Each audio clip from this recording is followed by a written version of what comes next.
Hello, everybody. Welcome to another exciting episode of Jimmy's Jambox. We're here. We're back at it again, and we're going to get on into it. But before we do, as always, please make sure to like, subscribe, push all the buttons, do all the things. You know, I don't know where they are, but you do, and I trust you. With that being said, here's a quick word from our sponsors. Organic herbs and botanicals, skincare and edibles, wellness for body and mind. The Brothers Apothecary. Fine teas and remedies. Ronald Records. From indie gems to classic hits, discover the heart of local music. With live shows all the time, up close and personal, and regular releases on their in-house label. Ronald Records. Supporting the community, one track at a time. All right, thank you all so much for watching. Again, shout out the Brothers Apothecary, Ronald Records, and Portland Water. Thanks for keeping us hydrated. And with that being said, let's go ahead and get on into it. Here is today's guest. Yo, it's your boy Token. Hello. Player? Thank you so much for joining us. Thanks for having me. Yeah, why don't you tell us a little bit about, who you are, where you're from, what you do, give us that Tinder profile of your involvement with music. Oh, I like long, studious walks on the beach. You know what I mean? Nice strolls from the booth to the console. Yep, all that good stuff. I'm just a kid from here in the Northwest. I grew up east of Portland in a little town called Stevenson, and moved out years later when I was about 16 down to Eugene. Kind of fell in love with the rave scene at that age, going to raves and seeing how everyone interacted, from the rapper kids to the rock and metal kids, to the street train hopper kids. Everyone just kind of came together at these raves, and there was definitely a big through line. Yeah, it was so cool to see that. And then I would also see kids who I knew who were just local normies, who when they got there, everyone was like, "Oh my God, so and so's here," because they were DJs. Yeah, and I was like, "That's just a homie." What? But these kids are treating them like celebrities. So at that point, I was like, I'm a DJ. I'm gonna be a DJ. Okay. Started DJing, did the whole rave scene for so long. A bunch of nightclubs. Moved to Portland, did all the nightlife scene here, a bunch of the underground raves in the early days, 2012, 13, 14, all that.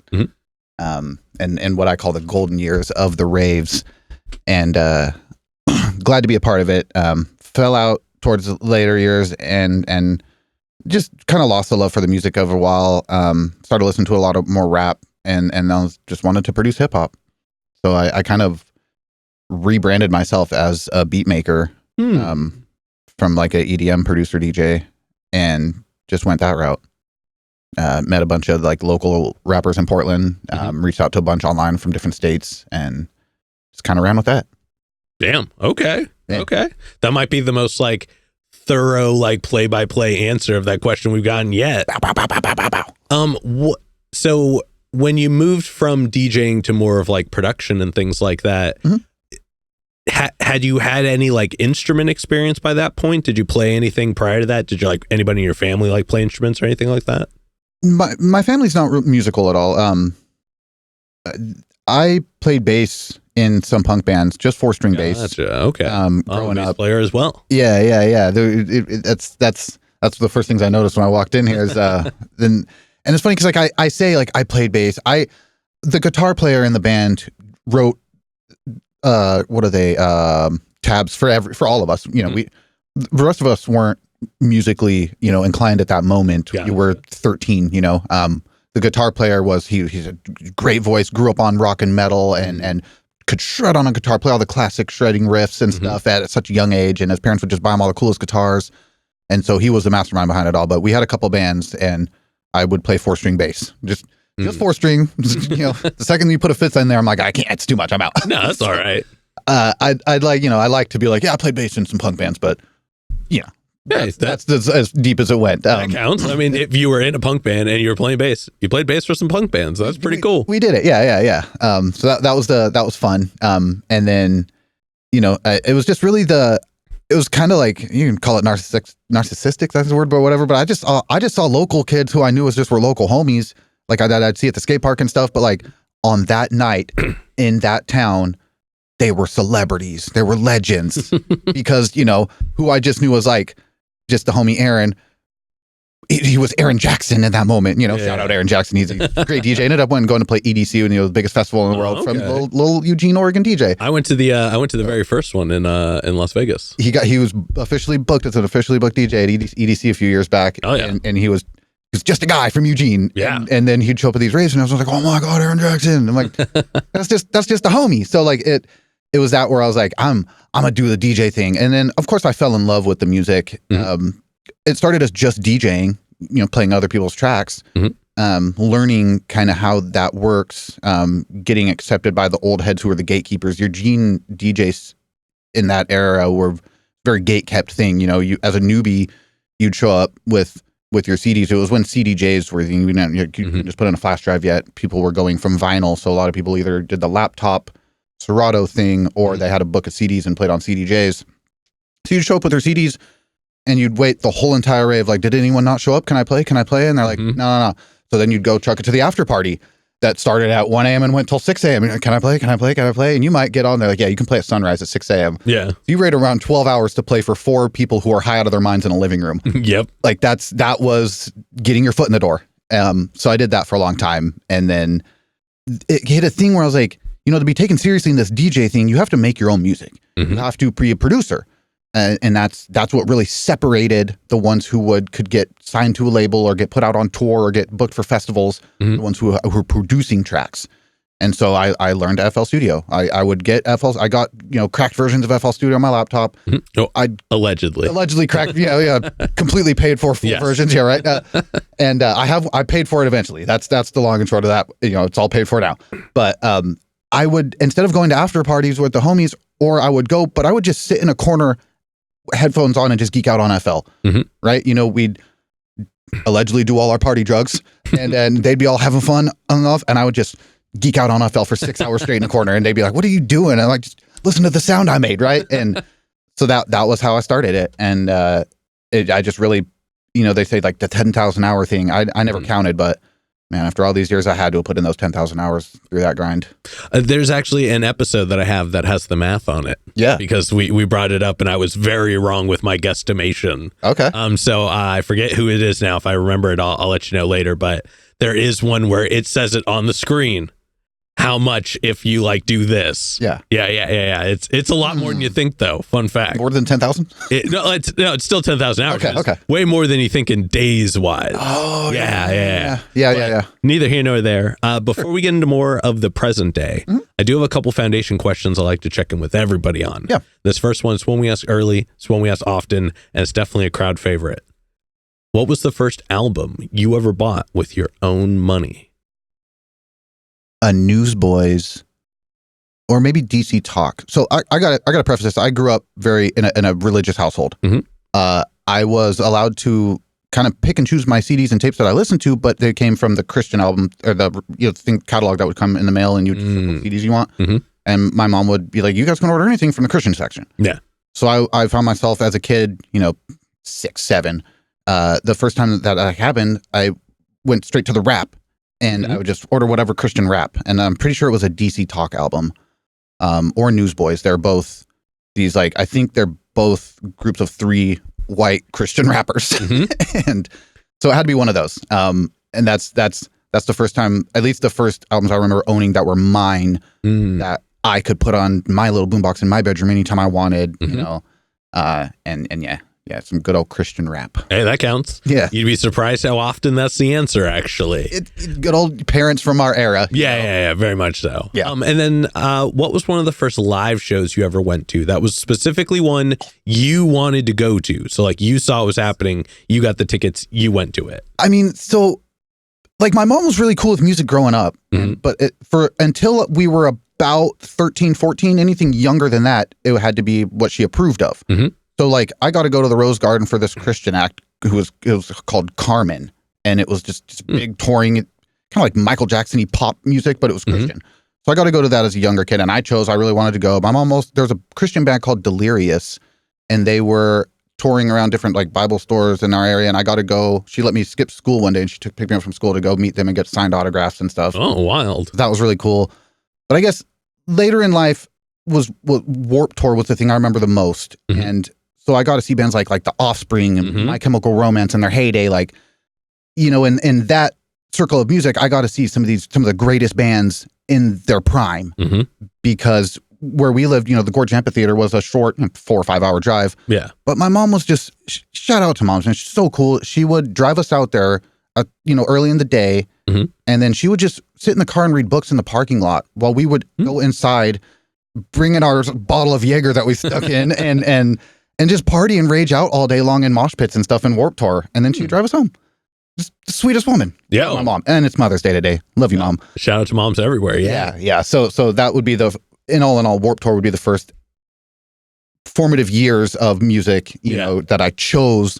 But raised in a Christian household, I did do some cool stuff with music that I liked as a Christian child. Gotcha. Okay. Hell yeah. Yeah. And then before we officially get into it, do you have a defining moment where you decided you wanted to take music more seriously?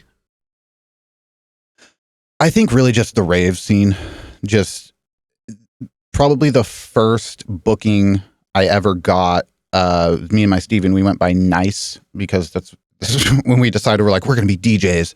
That episode of South Park just came out where they're like, nice. Oh. And we just thought it was funny, so we went by Nice, just Nice. This is as a dubstep duo. We wanted to play dubstep. Oh, that's such a good name, actually. It worked. Did you have a period on the end? Yeah, NICE period, yeah. I have an old flyer. How did I know? That is crazy. From Eugene, like 2010 around there. And we got booked for this like little weird park thing, but it started like really early in the day. So we got booked to open. So we played dubstep for people legitimately walking their dogs in a park at like noon. Hey, best time to do it. But I remember staying later and seeing how lit it got after dark and how many people actually showed up from the 0 people we played for the, you know, 200, 300 people that were there at nighttime after hours, and how lit and how big everything got. And I think that's when I was like, I have to make it from here to that. Yeah. I want to be the headliner. Hell yeah. So that was the moment where I was like, I got to do it. I have to. I am. And I did. Oh yeah. Yeah. Oh yeah. Well, let's go ahead. Let's get on into the now then. Yeah. We are going to get a super easy one out of the way first. How'd you pick the name? So where I grew up, it's a little hick town. Little Stevenson, Washington. Shout out to the boys that I grew up with. Some good old boys out there. It's the type of town where a lot of people, you know, their dads grew up working in the mill. You know, people hunt. You know, boys get their guns when they're 16, and you know they get a gun rack in their truck. A lot of camping. Yeah, hunting, camping. Yeah, the parties on the weekends, they'd call it deer camp. You know, that's just you know, everyone wore Carhartts and Romeo shoes. Yep. That's just a hick town. A lot of tire fires. Yeah, found out about those recently. Yeah. And I started thinking about my town so much. Say the question again. How'd you pick your name? Oh yeah, so okay.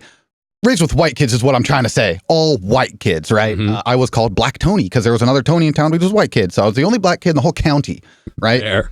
Not another teen movie came out. And there was Token. Yep. The Token, they were like, that's our token black friend. And all my friends were like, we got one of those. And so instantly I got called Token. And I was like, fine. And so when I started doing music and stuff, it's like, what's your name? And the only nickname I ever had was Token. So I'm like, fair. I'm just going to go by Token. And it's so funny because during like the really political era, recently, like 2016 time and stuff, I had, you know, some members of the black community that were like, that's like offensive of a name to have. And I'm like, come on. It's like, I've already done the work. Yeah, it's just funny. Like, it can mean small coin. Yeah, there's so many things. And so, yeah, but I kept it. And that's it stems from South Park and not another teen movie. Fair enough. Classic jokes that you would do your mind goes to. That's exactly what it is. Fair enough. Well, as far as names go, I always do this bit where I break them down. Aesthetically, very pleasing. The letters are all good. Yeah. It's short. It is easy to remember. Yeah. For whatever reason you choose for it to be. And you know, it stands out. So yeah. You know, I think as far as all the bullet points go for what makes a good name, you nailed it. It's been cool until that little white rapper named Token went up, got a little popular. I wasn't gonna bring him up. I figured it was probably a subject you've mentioned before. Yeah, that guy's a lame. But so as a producer, I just changed. I now it's just Token Turn It Up, and that's like what my beat tag says, and that's like what it is on paper. Obviously, all the homies, everyone's just still calls me token, but on paper, that guy beat me on who has made more money off the name.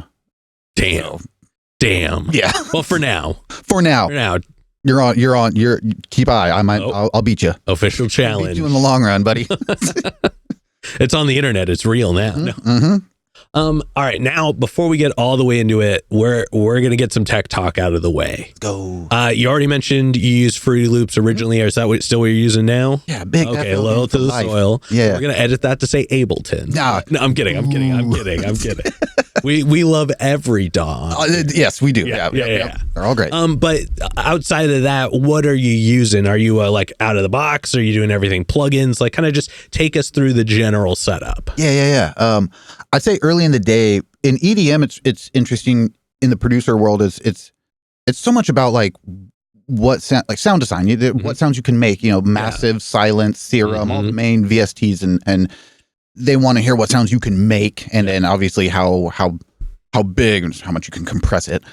But that's what's important in hip hop. It's so much different, and I had to really learn. It's like I was just having this conversation last night with a DJ friend of mine about how lazy I've gotten as a producer in hip hop.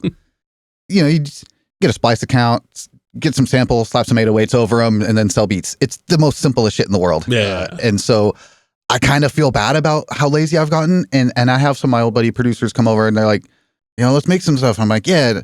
I open up Splice and they're like, dog. And I'm like, It's just so that I've tried to more recently over the last like 6 months to year get back into sound design. I can do chord progressions and things like that, but it's really just FL at its base. A couple like third-party things, but not really much. FL, especially nowadays, is so in-depth. They offer so much that you don't need really any third-party stuff. Yeah. As a hip-hop beat maker anyways, composers, sound designers and stuff, of course you will and should, but I think at its core is just making beats on a daily basis and just putting a ton of beats out. FL is great, and I don't need much more than that, especially with things like Flex. Yeah.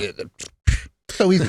I need a piano, boom, there's a piano. I can change it and play with it a little bit. Don't got to go too deep into it, so yeah, I'm pretty lazy nowadays as a producer. Fair enough. There are a lot of tools out there. Yeah.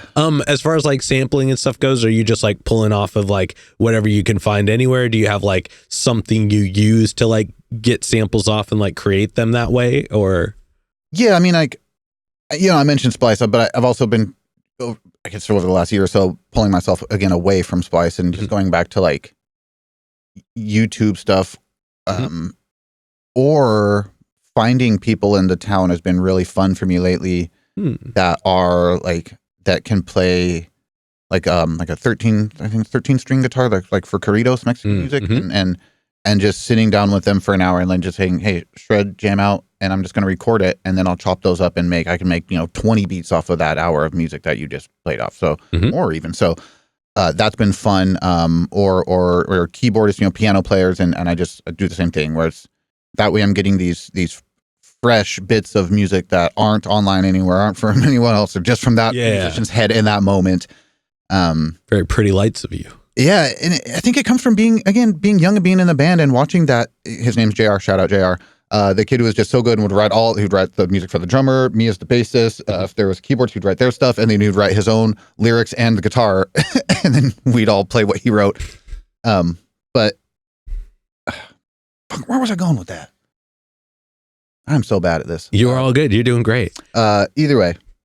Well, we're mainly talking like gear and stuff like that. Or it's like what you got to make. So you're primarily using just Fruity Loops. You really don't. FL. Yeah. Yeah. Do you have any like outboard things? Like, do you have like a synth or anything like that, or is it just like an interface? Oh, I do, but I don't use it. Okay, fair enough. I've always kept like an updated, MIDI keyboard and stuff. Like every few years, I'll cop a new one, but I don't ever touch them. I just fair. Mouse and keyboard. That's fair. Yeah. Do you have a microphone? I do. I mainly use it for gaming more than anything. There was a moment where I was like, oh, I'm gonna start engineering. If I can produce beats, I can definitely just have people come, spit on the mic, and I can. Another way to make money as well. I was looking at it. I can charge rappers to come over and engineer their vocals. But that quickly died when I have rappers in the booth that, don't sound anything like the artist. They're make me sound like this. Yeah. I'm like, no. You're like, that's not how that works. Yeah. You know, and so that I realized quickly that wasn't for me. I very much enjoy my me time in the studio where I can just let my creativity flow and try new things and find those happy accidents. And having someone there that's like, yo, run it back. Yo, press record again. Oh, no, delete that and run it back. No, make me sound like this guy. Oh, no. What they're trying to say as add reverb, but they're like, add some echo to my voice. And like, I can't. It makes me so mad. Like, I love rap music and I love hip hop, and nothing makes me more excited than hearing what a rapper takes my beat and does to it. But being a part of that process or being the one to have to sit at the computer the whole time. Yeah. Nope. Yeah. You either love it or you don't. Yeah. It's definitely a process in its own way. I respect engineers so much.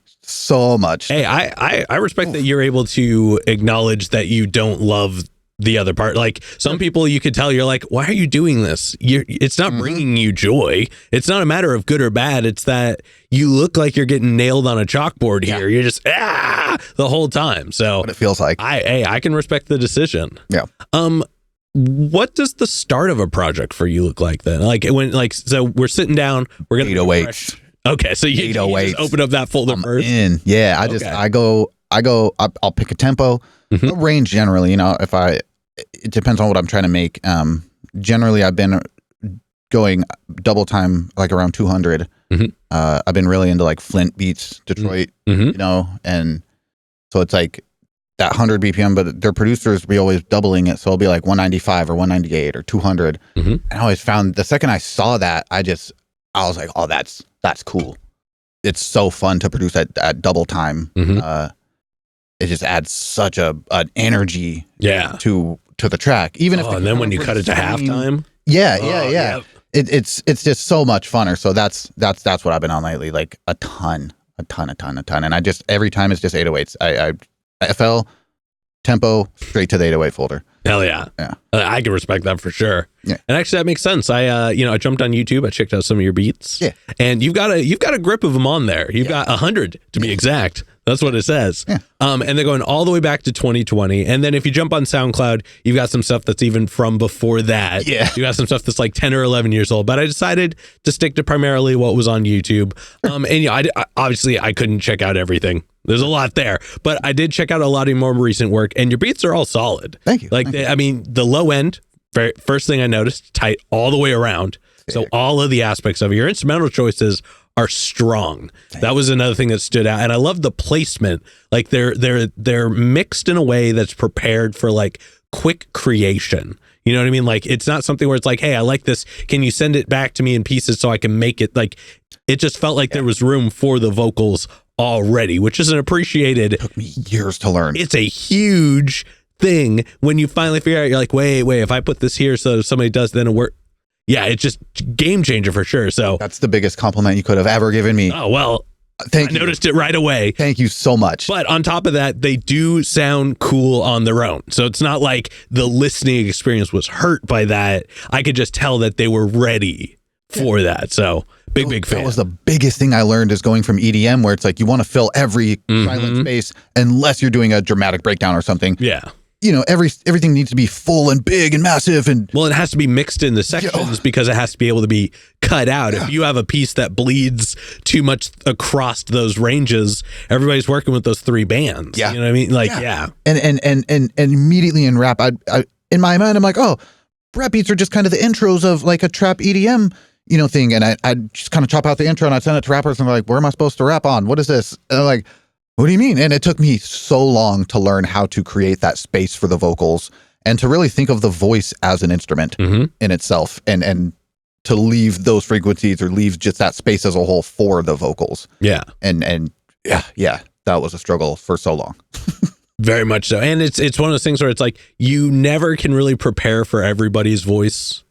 And like accepting that, and like I think you do a good job because you have a wide variety of beats. Like you really do kind of try to make everything for everybody, and you tag it as such. So it's nice that, like, because like I said, you can't just make a song that'll work for anyone. But if you make a bunch that work for a bunch of people, then you probably cover mostly everyone.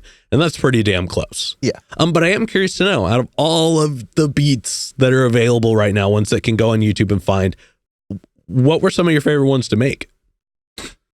I think there's a couple drill tracks on there. Mm-hmm. I think one's called Bulletproof. And getting into and finding drill was such, and not that don't crucify me here, but not that boring UK drill, but the New York drill, the East Coast. There's just this big booming 808s, and they do the 808 band, wow, wow, wow, wow, and Mm-hmm. I was like, whoa! It reminded me of, like, as a young kid hearing dubstep for the first time before I really started producing and stuff, and just being like, what is this music, right? Mm-hmm. And so that was a huge thing for me, and that for the moment in that time, and this is just, a couple years ago, was my absolute favorite. I think I just made 100 drill beats before I made any other beat. People would be like, make me this kind of beat. Like, nah, I'm just making drill right now. Like, I was just so heavy into it. And so I think some of my favorite that I still listen to this day, even though drill's like not as popular and it's not as popping anymore, but everything has its rises and falls. It's definitely like they're aged by the genre that they are. But even hearing them back now, I'm like, the 808s are so good. And then because I just studied drill like crazy to really get it right. So I think if someone's like, what's the best representation of a genre you've made, I'm going to show them one of those drill tracks from that era. Hell yeah. And there's a bunch of those on YouTube. So hell yeah. Well, now let's take a moment. Then let's zoom out. Let's look at kind of more music as a whole. Cool. What are you taking in? What are you listening to right now? Oh man, there's this new band I think they're called the Paradox Band. It's just all black kids, and it's pop punk, like straight up 2007 era pop punk. Oh hell yeah. So dope. Hell yeah. So dope. It's so good. And that it's funny because obviously I love rap, and when I listen to rap, I love really ignorant gangster. I love drill. I love Chicago. I love the diss and the ops, all that stuff. That's not me. I don't make nothing, but that's what I love listening to. I love that energy and that rawness, right? But then I grew up here in the Northwest, and I grew up as a snowboarder. So when I'm snowboarding, I fall back to my roots as a little punk kid. Yeah, and you just don't want to be an American idiot. Yeah, exactly. Yeah, I'm putting on Anti-Flag. I'm putting on Green Day. I'm putting on, or if it's modern things like Oliver Tree, just stuff like that. And that's my go-to for not rap is pop punk, or else I'll just straight up put on some era from some stuff, Taking Back Sunday or Senses Fail. My little story of the year, but yeah, I'll still let it rock. So yeah, that's outside of rap. It's just good old pop punk or 2007 to 2010 era stuff from that style. Gotcha. Hell yeah. Yeah. All right. Now, before we move on to the next portion, this next question I have is probably the densest question in the interview. But we've talked about your experience with music, the action, the reactions. Mm-hmm. But when it's just you and music, one-on-one, what does music give back to you? What is that classic saying that I love? Music is what feelings sound like, right? And music as a whole, and what it's done for my life, and what it is, I think it's just so magical. Like, you can be the toughest dude in the world, or female, whatever you identify as, whatever. But you can be the toughest human who's just so raw and nobody messes with me, you're a soldier or a warrior, whatever. Mm-hmm. But if you're alone in a room and you hear the right song, you're going to cry like a little bitch. And I think that is a beautiful thing. There's certain songs. There's a Post Malone song where it's about breakup. She told me that I'm not enough, Mm-hmm. He hits that note and I will shed a tear every time. Mm-hmm. Every time. Just thinking about it right now, y'all see it. It's so beautiful. I'll shed that thug tear every single time. And that to me is music, and I think it's beautiful. Hell yeah. Yeah. Well, thank you for sharing that. Yeah. All right, now we're going to go ahead and we're going to move on to some hypothetical questions. And for these, sky's the limits. The questions are all made up, so the answers are allowed to be as well. Let's go. But this first one is pretty straightforward. If you could work with any one person, the only requirement is they have to be alive. Okay. Who would you want to work with, and how would you want to work with them? A year ago, this answer would have been Rick Rubin. Fair. Now it's Benny Blanco. I think good answer. I think he is the new Rick Rubin, and I am just amazed at what he can do with artists. Yeah. And the stories that he's able to tell of, guys like Ed Sheeran and the songs they've written for other people, and how he can take an artist and bring them back down to their core is really beautiful. And he's such a nice dude. Yeah, hearing him talk, such a nice dude. Like when they asked him, like, what do you do when you work with an artist? He's like, we might not make music for a couple days. I might ask them what their favorite food is and make them food, and we might just talk and hang out for a few days. And that to me is just, I would obviously Rick Rubin, but I think nowadays, Benny Blanco is quickly becoming the new Rick Rubin as this wholly sentient being in the music industry. And I don't know what he could do for me or would do for me, but I would, that's who I would pick for sure. He would definitely be somebody that would make sure that the time was valued. Yeah. And that's all you can ask for in another person. 100%. Oh yeah. I love that. I like that answer a lot. Big fan. Yeah.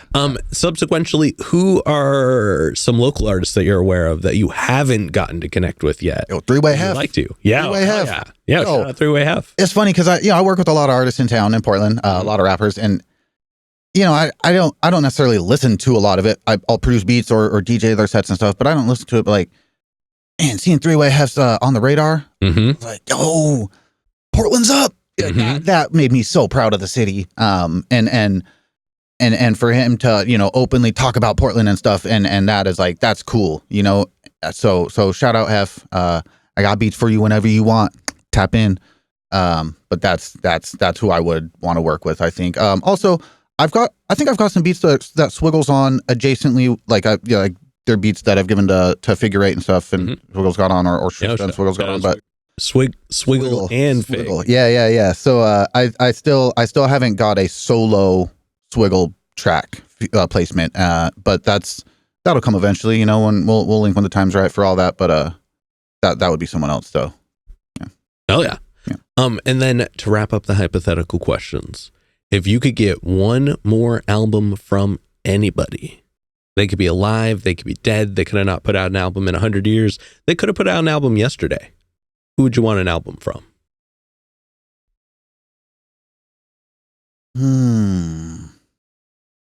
Oh man, this is gonna be a weird probably throwback, but I think Idea and Abilities.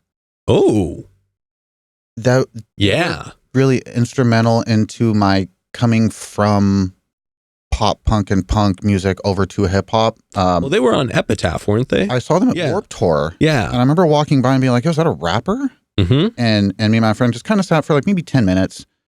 I was like, that's cool. This DJ's killing it. And like, I didn't know anything about DJing at that time. It was way before, I came to DJing and the rave scene and all that. And he was just scratching a lot and like just how in sync they were with him rapping and you pause for the scratch moments and everything. I was like, yo, that's so cool. And then I remember listening to them and Ideas freestyling is just crazy.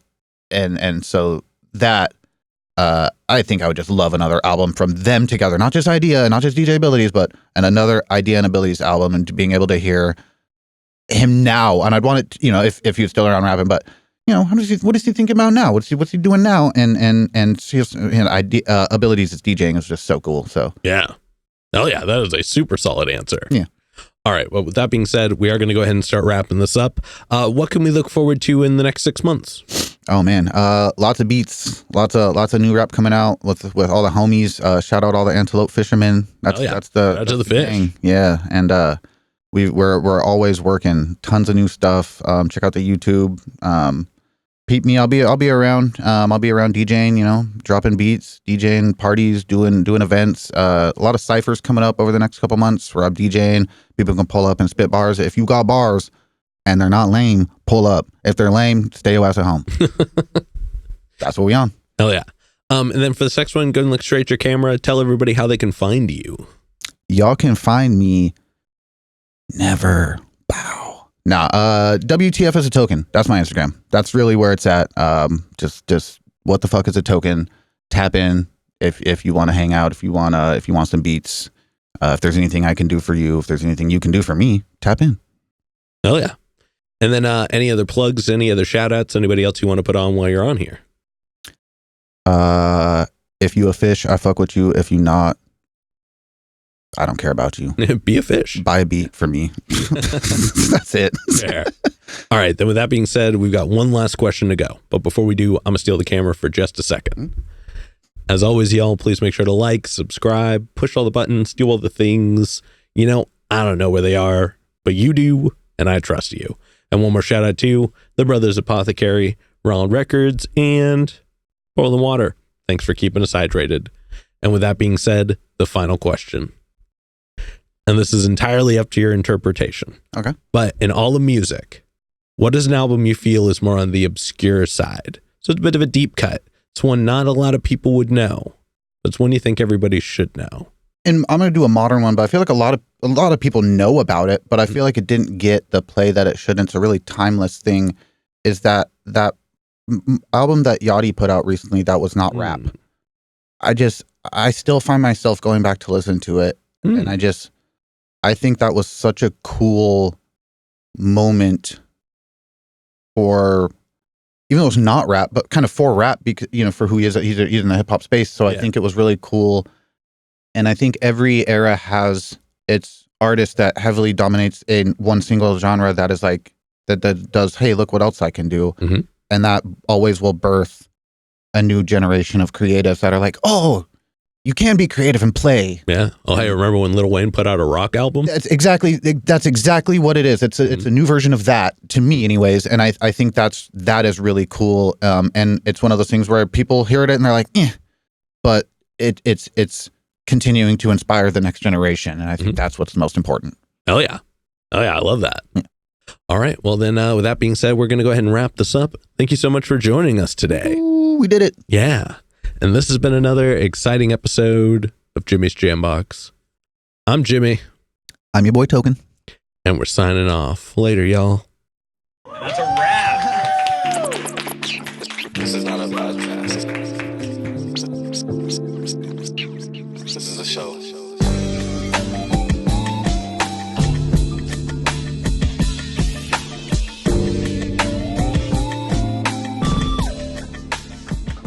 Keep jamming.